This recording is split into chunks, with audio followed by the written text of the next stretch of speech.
Last video में हमने सीखा था कि किस तरीके से हम बेसिक जर्नल एंट्री करेंगे एक कंपनी के शेयर को इश्यू करते समय। लास्ट वीडियो में एक बात बताना रह गई, वो बात हम अभी समझते हैं कि जब एक कंपनी शेयर इश्यू करती है तो पब्लिक कितने शेयर खरीदती है, उसके हिसाब से जितने शेयर सब्सक्राइब्ड हो, शेयर सब्सक्राइब के बेसिस पे तीन तरीके से शेयर का सब्सक्रिप्शन हो सकता है। Equal subscription, under subscription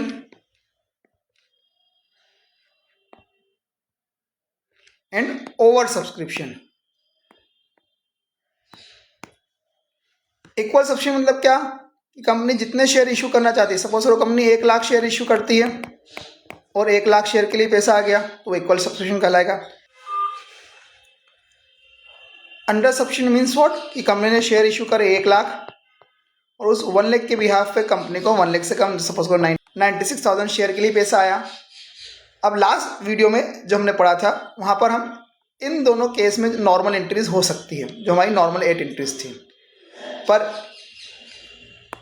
last video में हम इस केस में क्या कर सकते थे, हमारी एंट्रीज कर सकते थे। अब हमारा जो ओवर सब्सक्रिप्शन है, ओवर सब्सक्रिप्शन मीन्स व्हाट, हमने शेयर इशू करे 1 लाख और हमें शेयर के लिए पैसा कितना आ गया 1 लाख से ज़्यादा, सपोज करो 5 लाख के लिए। तो जो एक्स्ट्रा 4 लाख शेयर का पैसा रिसीव हुआ है, एक्स्ट्रा 4 लाख शेयर का जो पैसा रिसीव हुआ है उसे हम क्या करेंगे, किस तरीके से करेंगे, तो इस चीज़ को हम आज इस वीडियो में समझेंगे। तो कल जो हमारा हमने नॉर्मल 8 एंट्रीज पढ़ी थी कि हमारी फर्स्ट एप्लीकेशन की 2 एंट्री होगी, फर्स्ट बैंक की, सेकंड कैपिटल की, देन आगे कैपिटल की और बैंक की एंट्री, देन कैपिटल बैंक। आज हम देखेंगे ओवर सब्सक्रिप्शन केस में एंट्रीज पे क्या इम्पैक्ट पड़ेगा। तो देखिए हम आज सीखते हैं ओवर सब्सक्रिप्शन केस में एंट्रीज पे करते समय किस बात पर ध्यान देना चाहिए। सबसे पहले हमें लिखना चाहिए क्वेश्चन पढ़ के कितने शेयर इशू किए गए हैं। फिर हमें लिखना चाहिए कितने शेयर के लिए एप्लीकेशन आई, तो कहलाएगा शेयर अप्लाइड। इन दो बात को सबसे फर्स्ट लिख लेना चाहिए। इन दोनों बात को लिखने के साथ साथ ये भी लिख लेना चाहिए कि एप्लीकेशन पे मनी कितनी है, अलॉटमेंट की मनी कितनी है, फर्स्ट कॉल की मनी कितनी है, सेकंड कॉल की मनी कितनी है। ये सब क्वेश्चन सॉल्व करने के पहले लिख लेना चाहिए। तो अब देखिए हम एंट्रीज करना स्टार्ट करते हैं। ओवर सब्सक्रिप्शन के केस में एंट्रीज किस तरीके से रहेगी। तो हमारी फर्स्ट एंट्री होगी बैंक अकाउंट डेबिट। हम करेंगे बैंक अकाउंट को डेबिट, मनी रिसीव हो रही है इसलिए। 2 हमारा जो भी शेयर है, हमने मान लिया इक्विटी शेयर है, equity share cap application account. सबसे पहला पैसा एप्लीकेशन का होता था, इक्विटी शेयर एप्लीकेशन अकाउंट। अब ध्यान दें ये एंट्री किससे करना है, तो एक नोट बना रहे हैं, इस नोट पर ध्यान दें कि this entry is passed by amount of share applied। आप हमेशा के लिए ध्यान रखें कि फर्स्ट एंट्री किससे करेंगे हम, जो हमारी फर्स्ट एंट्री है ये किससे करेंगे, शेयर अप्लाइड से। ध्यान देना है फर्स्ट एंट्री हम किससे करेंगे, शेयर अप्लाइड से। ठीक है, फर्स्ट एंट्री किससे होगी, हमारी शेयर अप्लाइड से हमारी फर्स्ट एंट्री रहेगी। अब हम आते हैं हमारी सेकंड एंट्री पे। अब सबसे कॉम्प्लिकेशन एंट्री यदि कुछ रहेगी तो हमारी एंट्री नंबर सेकंड रहेगी। सेकंड एंट्री में हम क्या करेंगे, इक्विटी शेयर एप्लीकेशन को डेबिट करेंगे। इक्विटी शेयर एप्लीकेशन को हमने डेबिट करा, किससे, बाय अबाव अमाउंट। जो भी आपने ऊपर फर्स्ट एंट्री में अमाउंट लिखा उस अमाउंट से ही हम यहाँ पर भी लिख देंगे। अब इसी तरह की एंट्री क्यों करें, इस तरह की एंट्री इसलिए करें कि ऐसा करने से हमें आगे कोई एंट्री मिस करने की पॉसिबिलिटीज़ नहीं रहती, इसलिए इस तरह की एंट्रीज करें। और इवन मैंने देखा सीबीएसई की मार्किंग स्कीम में भी इसी तरह की एंट्री होती है, तो एंट्री से कॉपी चेक करना भी आसान हो जाता है इवेल्युएटर्स के लिए। तो आप इस तरह से एंट्री पास करें। देन 2 क्या आएगा, इक्विटी शेयर, हम लिखेंगे equity share capital account, equity share capital account. अब ये किससे होगा, by amount of share issued और applied whichever is less. किससे करना है? शेयर जो इशू करे या अप्लाइड हुए उसके अमाउंट से। पहली एंट्री किससे हो रही है हमारी? पहली एंट्री हो रही है जो हमने फर्स्ट एंट्री करी, किससे कर रहे हैं हम? शेयर अप्लाइड से। फर्स्ट किससे कर रहे हैं? शेयर अप्लाइड से। वही अमाउंट हमने यहाँ पर भी लिखा, पर हमने कैपिटल में कितना अमाउंट लिख दिया? कैपिटल में लिखा विच एवर इज लेस का amount, which ever is less का अमाउंट। अब हमारी एंट्री की डेबिट और क्रेडिट साइड मैच नहीं हो पाएगी। सपोज करो यदि ये आपका शेयर एप्लीकेशन 5 लाख शेयर के लिए आया और कैपिटल में आप 1 लाख ही ट्रांसफर कर रहे हो, 1 लाख ही इशू करें, तो रिमेनिंग 4 लाख का क्या होगा? तो रिमेनिंग 4 लाख के लिए कंपनी के पास ऑप्शन होता है। वो ऑप्शन क्या होता है? कंपनी नेक्स्ट मनी के लिए पैसा रोक सकती है। तो हम लिखेंगे नेक्स्ट काय का पैसा बोला जाता है? इक्विटी शेयर अलॉटमेंट का पैसा। तो कंपनी क्या कर सकती है? पैसे को रोक के रख सकती है और अलॉटमेंट में एडजस्ट कर सकती है। अब कितना पैसा एडजस्ट होगा, कहाँ से एडजस्ट होगा, ये हम नेक्स्ट वीडियोस में सीखेंगे कि इसका अमाउंट कैसे कैलकुलेट करें। तो यहाँ पर क्या आएगा? When excess adjusted in allotment. और ये मनी कहाँ से आएगी? ये मनी हम एक कैलकुलेशन करके निकालेंगे, सीखेंगे हम आगे के वीडियो में। आज हम इंट्रीज सीख रहे हैं। देन यदि किसी व्यक्ति को कोई शेयर नहीं दिए जाए तो हमें उसका पैसा रिफंड करना पड़ेगा। टू बैंक अकाउंट करके लिख देंगे मनी रिफंडेड। ये क्वेश्चन में दिया रहेगा कि किसको शेयर नहीं दिए उनके हम पैसे रिफंड कर देंगे। कई बार इतना ज़्यादा एक्सेस आ जाता है कि कंपनी अलॉटमेंट के साथ साथ फर्स्ट कॉल सेकंड कॉल के लिए भी पैसा रिसीव हो जाता है। तो हम क्या करेंगे? इस पैसे को एडजस्ट करेंगे, इस मनी को एडजस्ट करेंगे। कहाँ पर? Calls in advance. ध्यान दे, फर्स्ट कॉल और सेकंड कॉल का पैसा क्या कहलाएगा? कॉल्स इन एडवांस के नाम से हम लिखेंगे फर्स्ट कॉल और सेकंड कॉल का money. Excess adjusted in calls, excess adjusted in call. अब यदि एप्लीकेशन के टाइम पे प्रीमियम हो सकती है और यदि एप्लीकेशन के टाइम पे प्रीमियम हो तो यहाँ पर सिक्योरिटी प्रीमियम भी आएगी। सिक्योरिटी प्रीमियम किसका? प्रीमियम ऑन शेयर इशूड और applied whichever is less. अब मैं बार बार यहाँ पर लिख रहा हूँ इशूड या applied whichever is less. ऐसा इसलिए रख रहा हूँ कि हर केस में हम ये काम को सीख सकें। It means what? Over subscription हो, अंडर सब्सक्रिप्शन हो, इक्वल सब्सक्रिप्शन हो, कभी हम गलती करें ही नहीं। तो ध्यान दें, हमारी फर्स्ट एंट्री किससे हो रही है? फर्स्ट एंट्री हम कर रहे हैं शेयर अप्लाइड से। फर्स्ट एंट्री किससे कर रहे हैं हम? शेयर अप्लाइड से। और जब जब हम कैपिटल में लिखेंगे, तो इन दोनों में से जो लेस हो, शेयर इशूड या applied whichever is less हो, उससे हम यहाँ पर एंट्री करेंगे। तो हमारी 2 एंट्री हुई। और जैसे हमने लास्ट वीडियो में समझा था कि हमारी फर्स्ट एंट्री किसकी होती है? बैंक की एंट्री होती है। फर्स्ट एंट्री हम किसकी कर रहे हैं? बैंक की। ठीक है। सेकंड एंट्री हमने किसकी करी? कैपिटल की। सेकंड एंट्री किसकी करी? कैपिटल की। अब आगे से सीक्वेंस चेंज हो जाएगी। अब सीक्वेंस क्या होगी? हम सीक्वेंस करेंगे पहले कैपिटल की एंट्री और बाद में बैंक की। तो हम क्या करेंगे? Due of allotment money. हमारी एंट्री क्या रही है? Due of allotment money. Allotment money को ड्यू कैसे करेंगे ये हम समझते हैं। तो ध्यान दे, ओवर सब्सक्रिप्शन में सेकंड एंट्री के केस में ही बहुत ज़्यादा कॉम्प्लिकेशन रहता है। ये सेकंड एंट्री में हम कुछ पैसा कैपिटल में ट्रांसफ़र करते हैं, फिर हम कुछ एक्सेस अलॉटमेंट में ट्रांसफ़र कर देते हैं, कुछ मनी हम रिफंड कर देते हैं, और यदि ज़्यादा एक्सेस आया तो हम क्या करेंगे? कॉल्स इन एडवांस तक उसको रख सकते हैं। अब अलॉटमेंट की एंट्री क्या होगी? तो अलॉटमेंट की एंट्री क्या होगी? हमारी थर्ड एंट्री कैपिटल की होती है, तो एंट्री क्या होगी? Equity share. एंट्री रहेगी हमारी equity share allotment account debit to equity share capital account.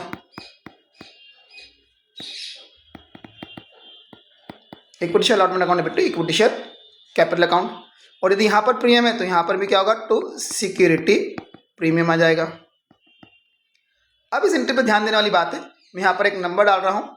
यहाँ पर इस अलॉटमेंट के सामने मैंने नंबर डाला 1। ध्यान दे, बहुत इंपॉर्टेंट चीज़ है।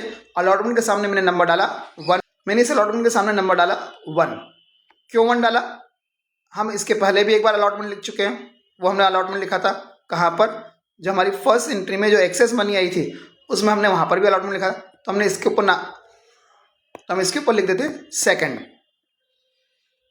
हम यहाँ पर क्यों सेकंड लिख रहे हैं, क्योंकि हमारी नेक्स्ट एंट्री पे इसका इम्पैक्ट पड़ेगा। तो देखें हमारी अब नेक्स्ट एंट्री रहेगी, नेक्स्ट एंट्री किस बात की रहेगी, हम रिसीव करेंगे अलॉटमेंट मनी। नेक्स्ट एंट्री रहेगी हमारी पैसा रिसीव करने की, तो वो एंट्री होगी बैंक अकाउंट डेबिट। बैंक जितना पैसा आया वो हम लिखेंगे bank account debit amount received. और ऐसा भी हो सकता है कि कोई व्यक्ति पैसा ना दे, तो जो व्यक्ति पैसा नहीं दे उसको हम क्या करेंगे, कॉल्स इन एरियर्स के नाम से लिखेंगे। किस नाम से लिखेंगे, कॉल्स इन एरियर्स को भी हम डेबिट करेंगे अमाउंट नॉट रिसीव्ड। अब किसने पैसा दिया किसने पैसा नहीं दिया ये क्वेश्चन में गिवन रहेगा, तो ये दोनों डेबिट हुए। देन हम क्रेडिट करेंगे to equity share allotment account को। किसे क्रेडिट करेंगे, इक्विटी शेयर अलॉटमेंट अकाउंट को हम क्या करेंगे, क्रेडिट करेंगे। अब ध्यान दे इसमें अमाउंट कौन सा आएगा, तो ध्यान दे इसमें अमाउंट आएगा 1 माइनस सेकेंड, जो मैंने आपको सिखाया था। 1 मीन्स व्हाट, ये वाला 1। इस 1 में से हम क्या करेंगे, हमारे इस सेकंड की मनी माइनस कर देंगे, तो ये हमारा फर्स्ट माइनस सेकंड रहेगा। यदि यहाँ आप अमाउंट लिखने में गलती करोगे तो आगे भी गलती करेंगे, तो इस अमाउंट को ध्यान से देना, फर्स्ट माइनस सेकंड। हमें क्या चाहिए यहाँ पर, फर्स्ट माइनस सेकंड। फर्स्ट हमने ऊपर लिखा था कौन सी एंट्री के साथ, यहाँ पर ये फर्स्ट लिखा और यहाँ पर हमने ये सेकंड लिखा। तो फर्स्ट में से हम सेकंड की मनी माइनस करेंगे और जो मनी आएगी वो हम यहाँ पर अलॉटमेंट के सामने लिख देंगे। वो मनी यहाँ पर आपको अलॉटमेंट के सामने लिखनी है। फिर जो कॉल सीनियर वो कॉल सीनियर के सामने लिखना, और जो बचा कुचा पैसा रहेगा वो हमारा बैलेंसिंग फिगर के रूप में कहाँ पर आ जाएगा, आपको बैलेंसिंग फिगर के रूप में बैंक का पैसा आ जाएगा। तो क्या ध्यान देना है, सबसे पहले आप क्या करेंगे, ये वाली मनी लिखेंगे, देन इस मनी को लाके लिखेंगे और देन इस मनी को लाके लिखेंगे। ठीक है। अब कभी कभी ऐसा भी हो सकता है, इवन एक बार तो सीबीएसई के एग्जाम में भी आया कि कुछ एक्सेस मनी रिसीव हो गई, तो यदि अलॉटमेंट के टाइम पे उससे आगे की कुछ मनी रिसीव हो जाए फर्स्ट कॉल या सेकंड कॉल की, तो उसे हम लिखेंगे calls in advance. Calls in advance, advance receive, जैसा क्वेश्चन में बोला जाए उसे हम यहाँ पर लिख देंगे। अब ध्यान दें, ओवर सब्सक्रिप्शन के केस में यदि दिक्कत है तो सिर्फ एंट्री नंबर सेकंड पर दिक्कत है जो हमने सीखी, और थोड़ा बहुत ध्यान रखना पड़ेगा आपको एंट्री नंबर 4 पे। किस बात पे, आपको ये अमाउंट किस तरीके से कैलकुलेट करना है, ध्यान। तो अब इसके बाद से एंट्रीज में कोई दिक्कत नहीं आएगी, नॉर्मल एंट्रीज रहेगी। और फिर भी हम एक बार देखते हैं हमारी एंट्री नंबर 5 क्या रहेगी। हमारी 5 एंट्री का सीक्वेंस होगा कैपिटल की एंट्री की, तो वो क्या होगा, equity share first call account debit, equity share first call account debit to equity share capital. और यदि यहां पर भी कंपनी ने कोई सिक्योरिटी प्रीमियम बुलाई तो टू सिक्योरिटी प्रीमियम। अब ये एंट्री किससे करेंगे, तो ध्यान दें हमारी सिर्फ फर्स्ट एंट्री, ध्यान दें सिर्फ फर्स्ट एंट्री, जो हमारी फर्स्ट एंट्री थी कौन सी, सबसे फर्स्ट एंट्री, यह ही अप्लाइड से होगी, सिर्फ यह एंट्री ही अप्लाइड होगी। बाद की जितनी भी एंट्रीज होगी वो सारी एंट्रीज किससे होगी, इशूड या applied whichever is less से। बाद की जितनी भी एंट्रीज होगी वो हम किससे करेंगे, इशूड या applied whichever is less से। तो फर्स्ट एंट्री हमारी अप्लाइड से, बाद की सारी एंट्रीज किससे करेंगे, इशूड या applied whichever is less से। तो हमारे ये ड्यू करने की एंट्री हुई, ये कहलाती है फर्स्ट कॉल ड्यू करी। हम इसे रिसीव करते हैं। यहाँ रिसीव करने की एंट्री में देखें कुछ नया और हम सीखेंगे। तो पैसा आया बैंक अकाउंट डेबिट, जितना पैसा आया अमाउंट रिसीव्ड, अमाउंट रिसीव्ड। फिर हो सकता है कुछ पैसा ना आए तो वो क्या कहलाएगा, calls in arrears account, calls in arrears account debit amount not received. अब एक बात और हो सकती है, हमने देखा था ऊपर यहाँ पर कॉल्स इन एडवांस रिसीव हुआ था, हमें क्या होता है, हमें कॉल्स इन एडवांस रिसीव हो गया था। अब ये कॉल्स इन एडवांस रिसीव हुआ था तब क्रेडिट हुआ था क्योंकि एक लायबिलिटी है। अब ये किसके लिए रिसीव हुआ था, ये फर्स्ट कॉल और सेकंड कॉल दोनों के लिए रिसीव हो सकता है। तो यदि कुछ फर्स्ट कॉल के लिए रिसीव हो गया है तो वहां पर हमें इसको एडजस्ट करना पड़ेगा। तो यहाँ पर एक और डेबिट हो सकता है calls in advance, calls in advance account भी आपका डेबिट होगा। एडवांस एडजस्टेड, जो आपको एडवांस मिली थी वो एडवांस क्या हो गया आपका एडजस्टेड हो गया। कॉल्स इन एडवांस एडजस्ट कर लिया आपने। हम कॉल्स इन एडवांस दो जगह लिख चुके हैं। एक हमने कॉल्स इन एडवांस यहाँ पर लिखा था कि एप्लीकेशन पे इतना पैसा आ गया, एप्लीकेशन पे इतना एक्सेस पैसा आया कि वो अलॉटमेंट पे एडजस्ट होने के बाद फर्स्ट कॉल तक चला गया, तो वो भी कॉल्स इन एडवांस था। तो ये कॉल्स इन एडवांस और अलॉटमेंट के टाइम पे आपको जो कॉल्स इन एडवांस रिसीव हुआ, ये वाला कॉल्स इन एडवांस, इसमें से जो फर्स्ट कॉल को बिलोंग करने वाला एडवांस है, जो क्या है फर्स्ट कॉल को बिलोंग करने वाला एडवांस है, वो आप यहाँ पर लिख देंगे calls in advance, advance adjusted of first call. और क्रेडिट क्या होगा, to equity share first call, equity share first call account. अब ध्यान दें, सबसे पहले आप कौन सा पैसा लिखेंगे, ये वाला पैसा लिखेंगे। Then calls in arrear, calls in advance की आपकी कैलकुलेशन करी तो वो, और एट द एंड, सबसे एंड में हम क्या करेंगे, बैंक का पैसा लिखेंगे। ध्यान दें, हम सबसे एंड में बैंक का पैसा लिखेंगे एज ए बैलेंसिंग फिगर के रूप में। अब यहाँ पर ये बात हो सकती है, कोई और व्यक्ति भी हो सकता है कि वो क्या करे, आपको नया एडवांस दे दे, कुछ और एडवांस भी रिसीव हो सकता है। फर्स्ट कॉल पे कोई व्यक्ति सेकंड कॉल का पैसा दे सकता है, तो उसके लिए आप अलग से एक एंट्री कर लो, बैंक अकाउंट डेबिट। कौन सा पैसा, फर्स्ट कॉल पे यदि कोई व्यक्ति सेकंड कॉल का पैसा दे रहा है तो bank account debit to calls in advance account. ठीक है, received for second call, received for second call. इसे हम ऊपर वाली एंट्री के साथ भी यहाँ पर बैंक में भी प्लस करके लिख सकते हैं। अब बैंक में प्लस करके हम कैसे लिख सकते हैं कि ये जो एडवांस रिसीव हुआ, ये पैसा और इस पैसे को आप ऐड कर देंगे, पर एक कॉम्प्लिकेशन क्या आएगा, तब कॉल्स इन एडवांस क्रेडिट भी होगा। अब जब कॉल्स इन एडवांस क्रेडिट होगा, तो कॉल्स इन एडवांस क्रेडिट होगा तो वही चीज़ डेबिट भी हो सकती है और वही चीज़ क्रेडिट भी हो सकती है। कॉल्स इन एडवांस यहाँ पर डेबिट में भी है और कॉल्स इन एडवांस यहाँ पर क्रेडिट में भी आ जाएगा। तो ये गलती से बचने के लिए हम क्या करें, दोनों जगह कॉल्स इन एडवांस आए तो रिसीव करने की एंट्री अलग से कर लें। तो हमारी ऊपर वाली एंट्री क्या बनी, बैंक अकाउंट डेबिट करा हमने, कॉल्स इन एरियर्स डेबिट करा, कॉल्स इन एडवांस डेबिट करा, to equity share first call. सबसे पहले आप फर्स्ट कॉल में पैसा लिखेंगे। यदि कुछ एडवांस आपको ऑलरेडी रिसीव हो चुका है तो उसको आप एडजस्ट करेंगे, वो यहाँ पर लिख देंगे। यदि किसी व्यक्ति ने पैसा नहीं दिया तो आप कहाँ लिख देंगे, कॉल्स इन एरियर्स में। और अब आखिरी में जो पैसा रिसीव हुआ वो यहाँ पर हम निकाल के लेके आ जाएंगे बैलेंसिंग फिगर के रूप में। मतलब आप ए में से बी और सी को माइनस करेंगे तो आपका डी का पैसा आ जाएगा। ए में से बी और सी को आप माइनस करेंगे तो आपका डी का पैसा रिसीव हो जाएगा। अब देखिए हमारी नेक्स्ट एंट्री, हमारी 6th एंट्री हो गई। अब यदि यहाँ तक पैसा पूरा ना रिसीव हो तो कंपनी अगर सेकंड कॉल करेगी तो हमारी 7th एंट्री होगी due of second call, second call. यदि ये आखिरी तो सेकंड एंड फाइनल कॉल लिख सकते हैं हम इसको, सेकंड एंड फाइनल कॉल, या सिर्फ हम फाइनल कॉल भी इसको लिख सकते हैं।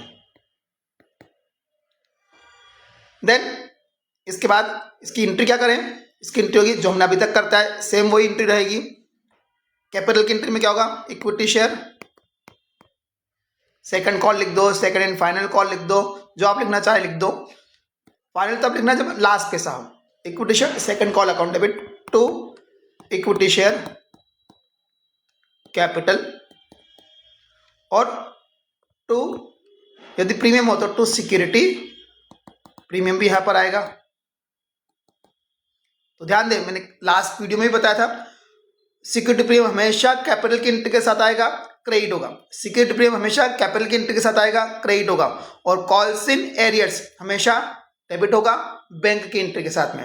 इन दोनों चीज ध्यान रखना, सिक्योरिटी प्रीमियम क्रेडिट होगा कैपिटल की एंट्री के साथ, कॉल्स इन एरियर डेबिट होगा बैंक की एंट्री के साथ। तो देखिए हम 8th एंट्री में लिखते रिसीव हुआ तो पैसा आया, bank account debit, amount received.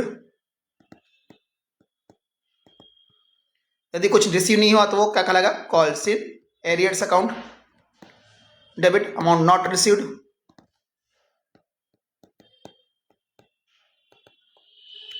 Then कुछ एडवांस यदि ऑलरेडी मिल चुका है अलॉटमेंट के टाइम पे या फर्स्ट कॉल के टाइम, तो कॉल्स इन एडवांस अकाउंट को भी अपन करेंगे debit, advance adjusted,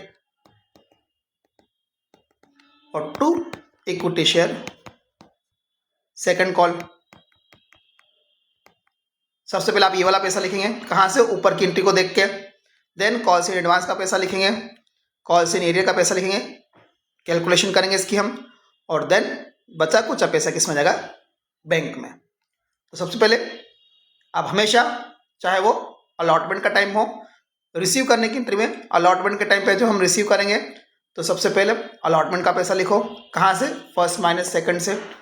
first call के टाइम पे फर्स्ट कॉल में ऊपर वाला जो फर्स्ट कॉल का पैसा है यहाँ से पैसा ला के यहाँ लिखेंगे आप, यहाँ का पैसा आपको यहाँ पर ला के लिखना रहेगा। सेम इसी तरह से सेकंड कॉल में भी आप क्या करेंगे, यहाँ का पैसा आपको ला के यहाँ सेकंड कॉल के साथ लिखना रहेगा। अब बात आ रही है कि यदि किसी व्यक्ति ने पैसे नहीं दिए तो कंपनी क्या करेगी। तो कंपनी क्या करेगी, कंपनी उस व्यक्ति के शेयर को फॉरफिट कर लेगी। तो ध्यान दें, यहाँ पर इस एंट्री पे आपको ध्यान देने की जरूरत है, किसकी, फॉरफिचर करने की एंट्री में। तो हमारा नेक्स्ट सीक्वेंस जो सीक्वेंस नंबर 9 बन रहा है, forfeiture of share. Forfeiture of share, forfeiture of share means what, कि कंपनी ने लोगों के शेयर छीन लिए। अब आप जब आप सारी एंट्रीज जो हमने ऊपर करी है उसमें यदि फोकस करोगे तो हमारा बैंक हमेशा क्या हुआ है, बैंक हमने अभी तक क्या करा है, डेबिट करा है। देन कैपिटल हमने क्या करा है, क्रेडिट करा है। सिक्योरिटी प्रीमियम को भी हमने क्या करा है, क्रेडिट करा है। और एक और क्या हुआ, कॉल्स इन एरियर्स।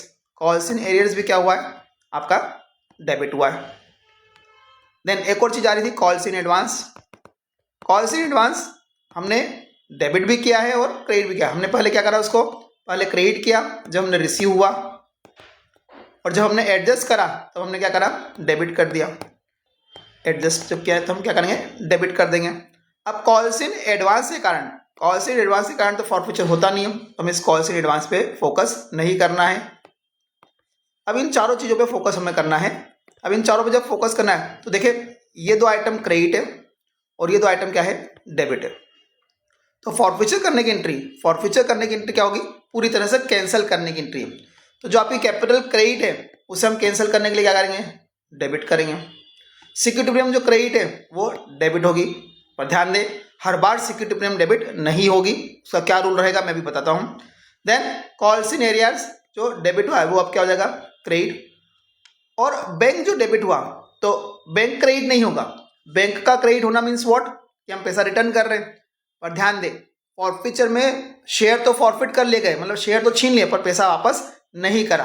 तो जो बैंक में पैसा आया हुआ है, जिन शेयर को आप फॉरफिट कर रहे हो उनका जो बैंक का पैसा है वही पैसा कहाँ चला जाएगा, शेयर फॉरफिचर अकाउंट में चला जाएगा। कहाँ चला जाएगा, शेयर फॉरफिचर अकाउंट में। जैसे आप देखेंगे यहाँ पे हम क्या कर रहे हैं, कैंसिल कर रहे हैं। कैपिटल जो हमारी क्रेडिट थी उसे हम कैंसिल करने के लिए डेबिट कर रहे हैं। सिक्योरिटी प्रीमियम जो हमारी क्रेडिट थी उसे हम कैंसिल करने के लिए डेबिट करेंगे। कब करेंगे ये मैं बताऊंगा। देन कॉल सीनियर जो डेबिट था उसे हम क्या करेंगे, क्रेडिट करेंगे। और बैंक जो डेबिट है उसकी जगह हम एक दूसरे अकाउंट को क्रेडिट करेंगे, वो कहलाएगा शेयर फॉरफिटेड अकाउंट। तो फॉरफिचर करने की एंट्री, फॉरफिचर करने की एंट्री पूरी तरह से किस तरह की एंट्री है, फॉरफिचर करने की एंट्री है हमारी कैंसिल करने की एंट्री। जो आइटम डेबिट है उसे हम क्रेडिट कर देंगे और जो आइटम क्रेडिट है उसे हम डेबिट करेंगे। तो देखिए हमें डेबिट किसको करना है, कैपिटल को डेबिट करना है और सिक्योरिटी प्रीमियम को डेबिट करना है। तो हमारी फॉरफिचर की एंट्री क्या बनेगी, फॉरफिचर की एंट्री हमारी बन रही है equity share capital account debit, equity share capital account debit. अब इसका अमाउंट बिल्कुल ध्यान से निकालना है। अब इसका अमाउंट कैसे निकालेंगे हम, तो इसका अमाउंट निकालने के लिए हमें क्या करना रहेगा, इसका अमाउंट निकालने के लिए तीन बातों पर ध्यान दें। कितना, अमाउंट कॉल्ड अप, कितना लिखेंगे, अमाउंट कॉल्ड अप। कई बार बच्चे क्या कर देते हैं कि 10 रुपीज़ का शेयर तो 10 से मल्टीप्लाई करके लिख देते हैं, उसमें एंट्री गलत हो जाती है। यहाँ पर क्या लिखना है, कितना कॉल्ड अप है। दूसरा amount received plus not received, amount received plus not received, जितना रिसीव हुआ और जितना रिसीव नहीं हुआ उन दोनों की टोटल, या total amount where share forfeited, where share forfeited. ये क्या लिखा मैंने, ये लिखा कि यदि अलॉटमेंट पे फॉरफिट करे तो अलॉटमेंट तक का सारा पैसा, फर्स्ट कॉल पे फॉरफिट करे तो फर्स्ट कॉल तक का सारा पैसा, सेकंड कॉल पे फॉरफिट करे तो सेकंड कॉल तक का पैसा। तो जहाँ पे फॉरफिट करे उस जगह तक का सारा मनी आपको लिख देना है। और किसकी लिखनी है, कैपिटल की मनी है। ध्यान रखना किसकी मनी लिखनी है आपको, कैपिटल की। चाहे आप अमाउंट कॉल्ड अप लिखे तो भी कैपिटल का लिखना है, रिसीव्ड प्लस नॉट रिसीव्ड भी कैपिटल लिखना है, और जहाँ पे फॉरफिट करे वहाँ तक का सारा पैसा भी किसका लिखना है, कैपिटल का ही लिखना है, क्योंकि हम कैपिटल को डेबिट करना है।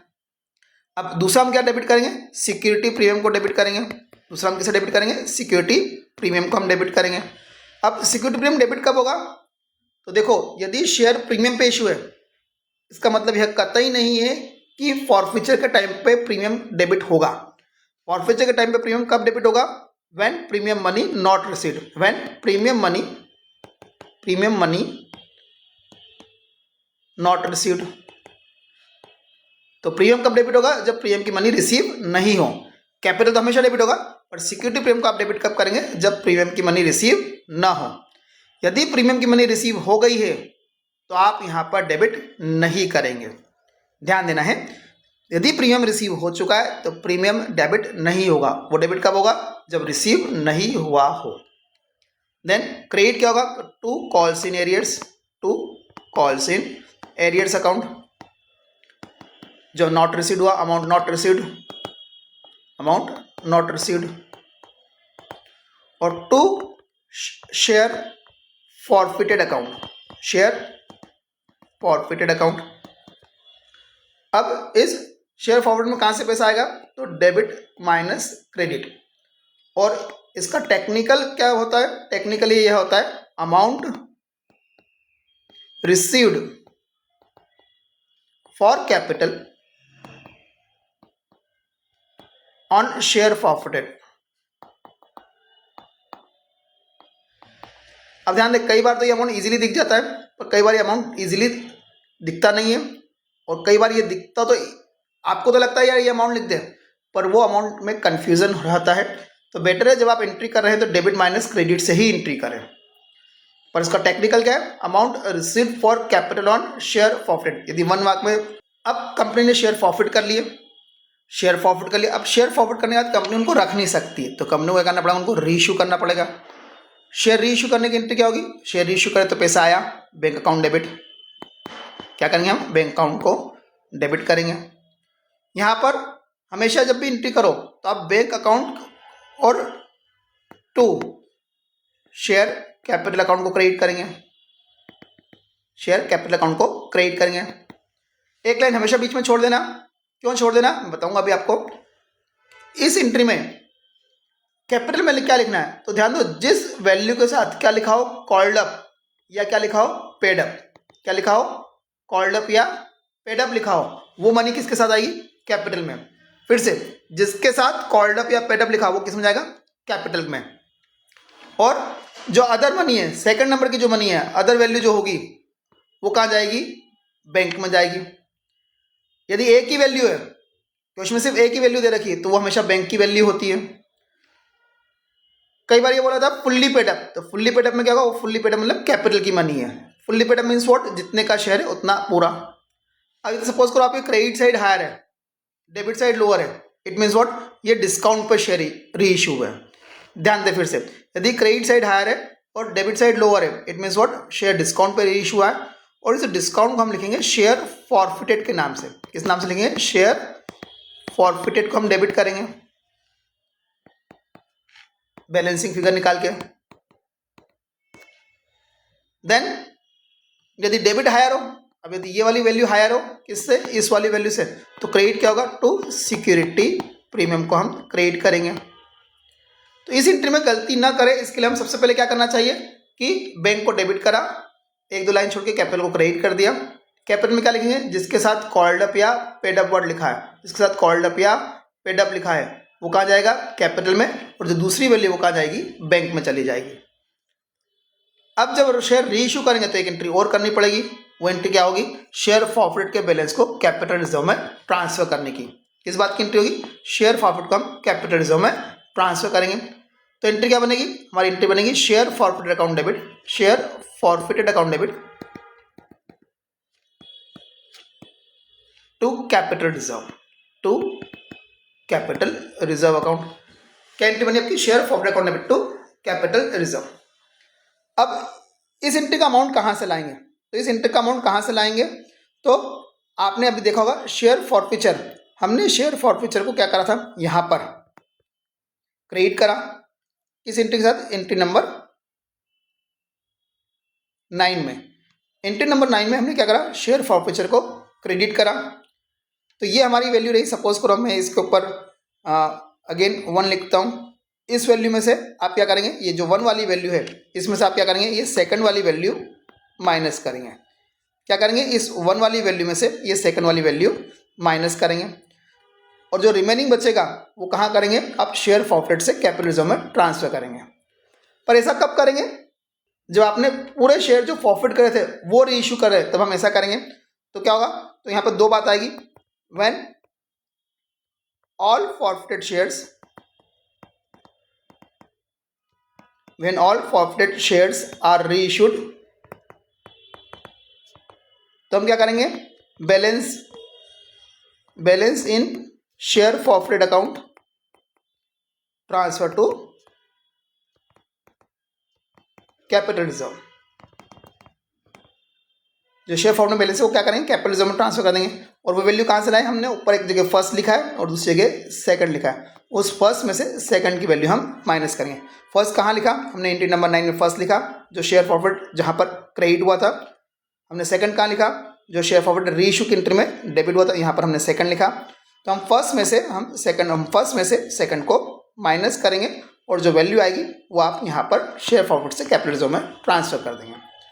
अब इसका दूसरा केस, सेकंड केस क्या? When all forfeited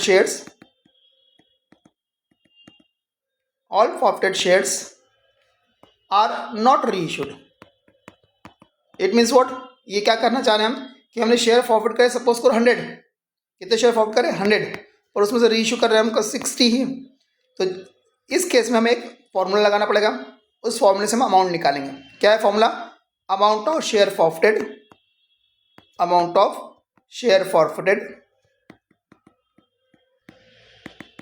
divide by number of share forfeited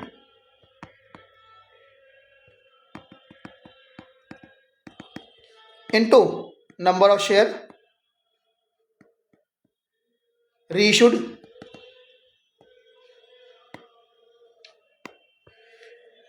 minus हम इसमें से क्या करेंगे? Discount on reissue. क्या माइनस करेंगे? Discount on reissue. तो क्या लिखा हमने? Amount of share forfeited divide by number of share forfeited multiply by number of share reissue. और इसमें आपको क्या माइनस करना है? ये कैलकुलेशन कर लेने के बाद, इस कैलकुलेशन को कर लेने के बाद क्या करेंगे? उसमें से डिस्काउंट ऑन रीइशू माइनस करेंगे। ये दोनों अमाउंट आपको कहाँ मिलेंगे? एंट्री नंबर 9 में।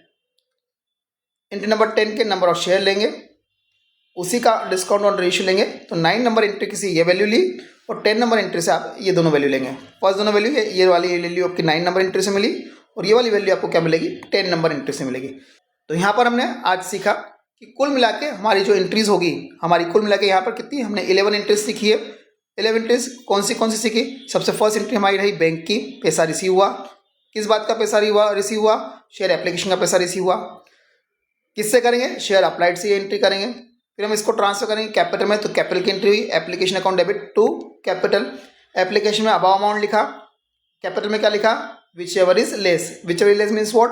जो आपका यहाँ पर इशूड है और जो अप्लाइड है, इसमें से विच एवर इज लेस का पैसा आप यहाँ पर लिख देंगे। अब ओवर सब्सक्रिप्शन केस में ये और ये का पैसा मैच सेम नहीं होगा, तो जो एक्सेस है वो एक्सेस हम क्या करेंगे? कुछ अलॉटमेंट में एडजस्ट कर सकते हैं, एडजस्ट नहीं करेंगे तो रिफंड कर सकते हैं। बहुत ज़्यादा एडवांस आया तो कॉल्स इन एडवांस में भी रख सकते हैं। एप्लीकेशन के टाइम पे प्रीमियम है तो प्रीमियम में भी हम ट्रांसफर करेंगे। कितना प्रीमियम ट्रांसफर करेंगे? इशूड या applied whichever is less. Issued या अप्लाइड जो दोनों में से कम हो उसका पैसा हम यहाँ पे लाके लिख देंगे।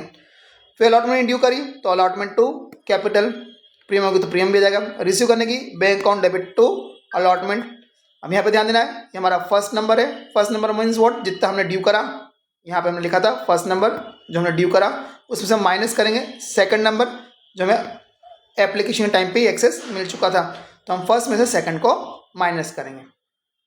यदि कुछ नया कॉल्स इन एडवांस आ जाएगा तो उस नए कॉल्स इन एडवांस को क्रेडिट करेंगे। किसके लिए? फर्स्ट कॉल के लिए और सेकंड कॉल के लिए। यहाँ पे फर्स्ट कॉल और सेकंड कॉल के लिए पैसा जो रिसीव हुआ वो आप लिखेंगे। देन फर्स्ट कॉल ड्यू करने की entry, first call account debit to capital, first call account debit to capital. Premium होगी तो प्रीमियम भी आ जाएगी। पैसा आया बैंक अकाउंट डेबिट, जो नहीं आया वो कॉल्स इन एरिया डेबिट। कुछ पुराना एडवांस पड़ा होता है, कॉल्स इन एडवांस के नाम से आ जाएगा। टू फर्स्ट कॉल, सबसे पहले हम फर्स्ट कॉल का पैसा लिखेंगे यहाँ पर, फिर एडवांस का पैसा, एरियर्स का पैसा और बचा कुछ पैसा बैंक में लिख देंगे। कुछ और एडवांस आया तो bank to calls in advance, first call के टाइम पे यदि सेकंड कॉल का एडवांस आया तो bank to calls in advance हो जाएगा। सेकंड कॉल ड्यू करने की entry second call account debit to, second call account debit to capital premium होगी तो प्रीमियम को भी हम डेबिट कर देंगे। रिसीव करने की entry again bank debit, calls in arrear debit, calls in advance debit to second call. Second call में ऊपर वाली मनी लिख देंगे, जितना सबसे पहले जो एंट्री नंबर 7 में लिखी थी वो मनी यहाँ पर आ जाएगी। जो एडवांस आया पड़ा था वो यहाँ लिख देंगे, नहीं आया वो यहाँ लिख देंगे, बैलेंसिंग फिगर से यहाँ पर आ जाएगा। देन फॉरफीचर, फॉरफीचर करने की एंट्री क्या होती है, कैंसिल करने की एंट्री होती है। ध्यान रखना, फॉरफीचर करने की एंट्री क्या होती है, कैंसिल करने की। कैपिटल जो हमारी क्रेडिट थी उसे हम डेबिट करेंगे, सिक्योरिटी प्रीमियम जो क्रेडिट थी वो डेबिट होगी, कॉल्स इन एरियर जो डेबिट था वो क्रेडिट हो जाएगा। पर बैंक जो डेबिट था उसकी जगह हम क्रेडिट किसको करेंगे, शेयर फॉरफिटेड को क्रेडिट करेंगे। तो ये पूरी तरह से कैंसिल करने वाली एंट्री है, जस्ट हम अपोजिट करेंगे। तो फॉरफीचर की एंट्री क्या है, कैंसिल करने वाली एंट्री है। अब एंट्री कैसे करेंगे, तो कैपिटल को डेबिट करा, इसका अमाउंट ध्यान रखना कहाँ से लिखेंगे, जितना अमाउंट कॉल्ड अप किया, कई बार बिल्कुल क्लियरली कॉल्ड अप बोल देते हैं, या जितना रिसीव हुआ और जितना रिसीव नहीं हुआ दोनों, या फिर जहाँ पे जाके आप फॉरफिट कर रहे हो वहाँ तक का सारा पैसा। आप एप्लीकेशन में आप अलॉटमेंट में फॉरफिट कर रहे हो तो अलॉटमेंट तक का पैसा, फर्स्ट कॉल पे फॉरफिट कर रहे हो तो फर्स्ट कॉल का पैसा, सेकंड कॉल पे फॉरफिट कर रहे हो तो सेकंड कॉल तक का सारा पैसा। Then security premium, security premium कब डेबिट होगी, सिक्योरिटी प्रीमियम तब डेबिट होगी जब प्रीमियम का पैसा रिसीव ना हो, जब प्रीमियम का पैसा रिसीव ना हो। यदि प्रीमियम का पैसा रिसीव हो जाएगा तो हम प्रीमियम को डेबिट नहीं करेंगे। Then to calls in arrears, calls in arrear में क्या आएगा, जो अमाउंट रिसीव नहीं हुआ है जो ऊपर डेबिट रखा था यहाँ क्रेडिट हो जाएगा, और डिफरेंस हम शेयर फॉरफीचर में पैसा ट्रांसफर कर देंगे। रीइश्यू करने की एंट्री, रीइश्यू करने की एंट्री में सबसे पहले आप बैंक को डेबिट करें, कैपिटल को क्रेडिट करें। अब जब आप बैंक को डेबिट करेंगे, कैपिटल को क्रेडिट करेंगे तो कैपिटल में कौन सा पैसा आएगा, जिसके साथ कॉल्ड अप या पेड अप लिखा हो, जिसके साथ कॉल्ड अप या पेड अप लिखा हो वो कैपिटल में, दूसरी जो वैल्यू होगी वो कहाँ आएगी, बैंक में आ जाएगी। अब डिफरेंस के रूप में या तो आपका डिस्काउंट होगा तो शेयर फॉरफिट के नाम पे, प्रीमियम हो तो सिक्योरिटी प्रीमियम के नाम पे। Then last entry capital reserve में ट्रांसफर करने की एंट्री, तो क्या एंट्री होगी, share forfeit debit to capital reserve. इसमें दो केस है, यदि सारे जितने भी शेयर फॉरफिट करें, जितने भी शेयर फॉरफिट करें सब रीइश्यू कर देंगे तो हम शेयर फॉरफिट के बैलेंस को कैपिटल रिजर्व में ट्रांसफर कर देंगे। अभी कहाँ से आएगा, तो आपने जो एंट्री नंबर 9 में शेयर फॉरफिट लिखा था उसमें से माइनस कर देंगे एंट्री नंबर 10 का अमाउंट, 9 के अमाउंट में से 10 का अमाउंट आप माइनस करेंगे। यदि पूरा रीइश्यू ना करें तो फॉर्मूला लगाएंगे, क्या फॉर्मूला है, amount of share forfeited divide by number of share forfeited multiply by number of share reissue और डिस्काउंट ऑन रीइश्यू। ये दोनों अमाउंट 9 नंबर से मिलेंगे और ये दोनों अमाउंट 10 नंबर एंट्री से मिलेंगे। तो मैं आशा करता हूँ इस तरीके से आप यदि इस एंट्रीज को पहले ध्यान से एक दो बार ध्यान से सुन लेंगे, एक दो बार मन से लिख लेंगे तो आपको एंट्रीज को करने में दिक्कत नहीं आएगी। और ध्यान दें, मैंने इस एंट्रीज में आपको अमाउंट कहाँ से लाके लिखेंगे ये भी समझाया, तो सिर्फ एंट्री नहीं, उनके ब्रैकेट्स में मैंने जो भी अमाउंट कहाँ से निकालेंगे उस पर भी ध्यान देना। यदि ये आपने सीख लिया तो आपके लिए शेयर कैपिटल चैप्टर के क्वेश्चन को सॉल्व करना डिफिकल्ट नहीं होगा। तो इस वीडियो में हमने एंट्रीज सीखी,